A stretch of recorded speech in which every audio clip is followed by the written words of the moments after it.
Do EA finally get it? I'm as surprised as anyone to be saying this, but over the last few weeks we've seen some interviews that have been very revealing. I know a lot of people are still skeptical and think it's all marketing mumbo-jumbo, and to be honest, I did initially. But the more interviews I see between content creators and people working directly on the new FC26 title, the more I think something has clicked. Something has changed.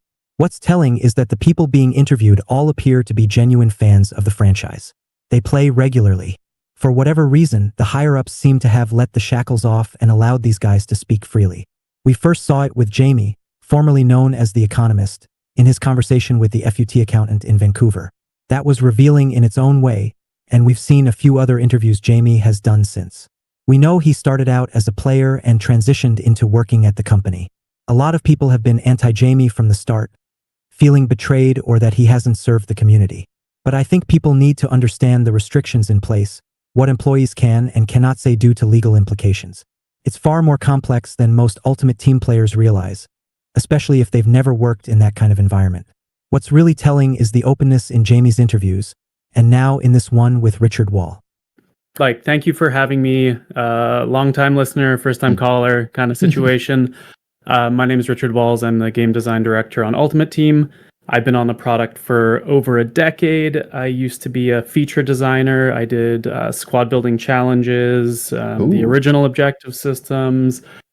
And then for 2 years, I went over to Pro Clubs and Volta to do some more social features, and then came back to Ultimate Team about 4 years ago, one World Cup ago, to work on evolutions and work with the game design and production team on bringing the game modes and features. And I've been a lifelong football fan. The shackles seem fully off.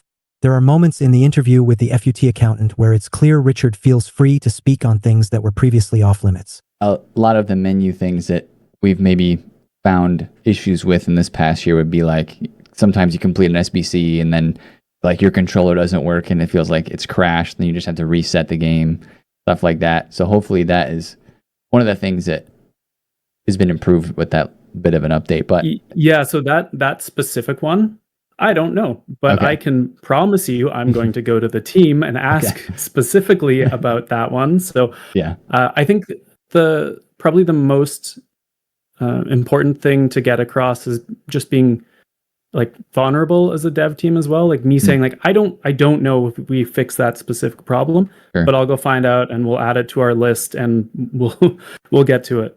Yeah, awesome. I know that's been the great thing about having these conversations so far, is being able to request certain things and you being able to say, you know what, I can't do it, but I can totally do this and get it to the right person who can. So that is really cool.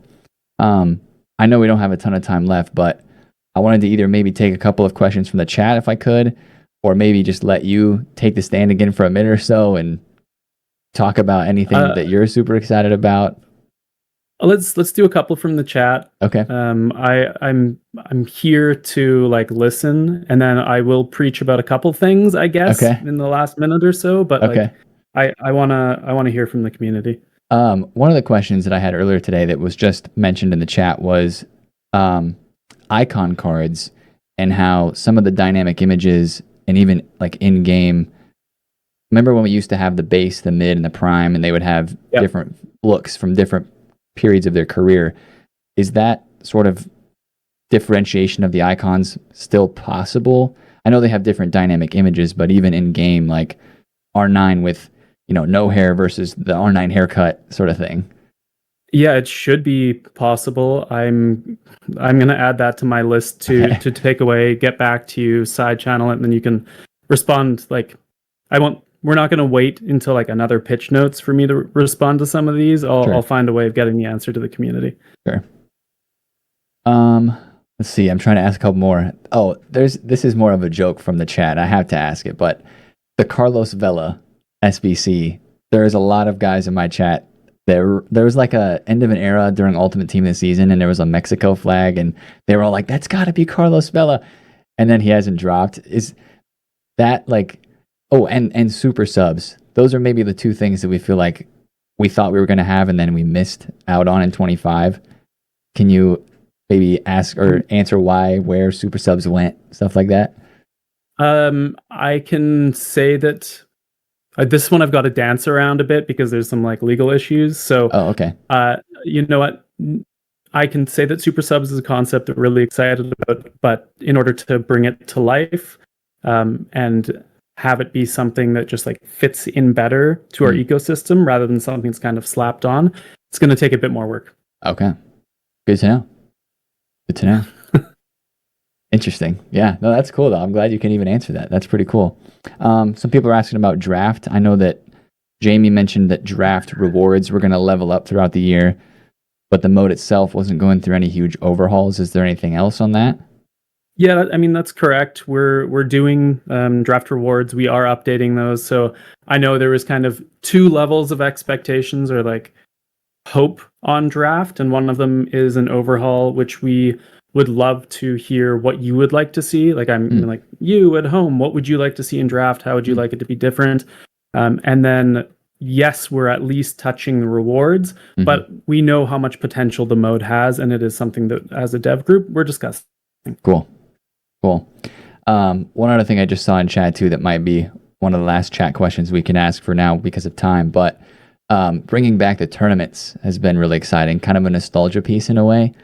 Would bringing back icon swaps be another nostalgia piece that maybe we could, recommend or add as feedback for the future of some sort of content? I know the season passes are kind of their own thing now and they're different, but that whole icon swaps piece of the collecting was really enjoyed. Yeah, I fully on board. I love the concept of like seeing what you're working after and then having the long-term goals to like have that amount to something. I'd say that we are definitely very interested in bringing something like that back. Okay. That's great to hear.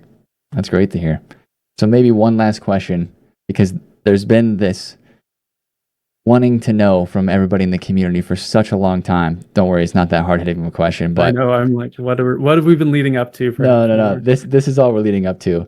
Are you the L2 guy who created the L2 menu of switching through the menus in game? Because the community wants to know so bad, who is the L2 guy? So the quick switcher L2 person. So we have a experienced design team. Lilia is the head of our XD. We have Mark, and so the ability to hop around quickly throughout the game. Team effort. I'm not the L2 guy. I'm sorry. He seems genuinely happy to communicate about the game he spends so much time building.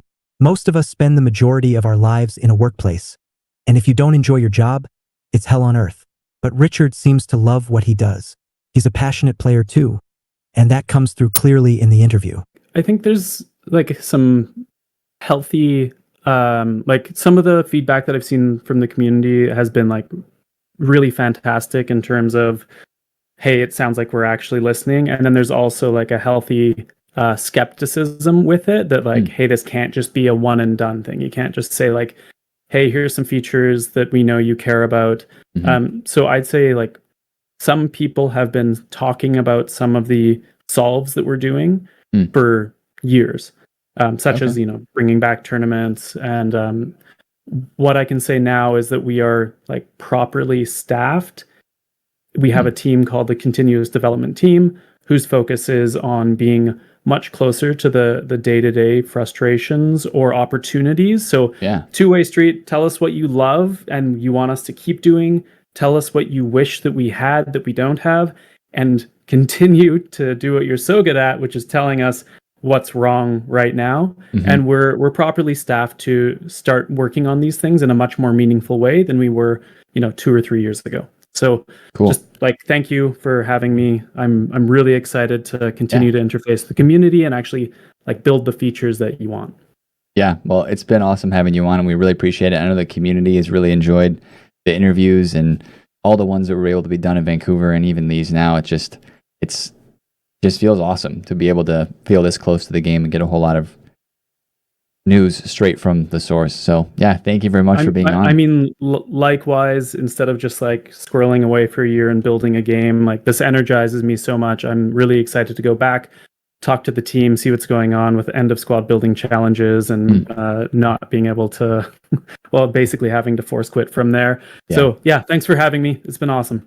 People will still be suspicious, I get that. But the more I think about it, something has changed at EA. Are they finally getting it? Are they finally seeing the benefits of open communication and actually serving the community by responding to what players need and want? Obviously, some things can't be fixed overnight.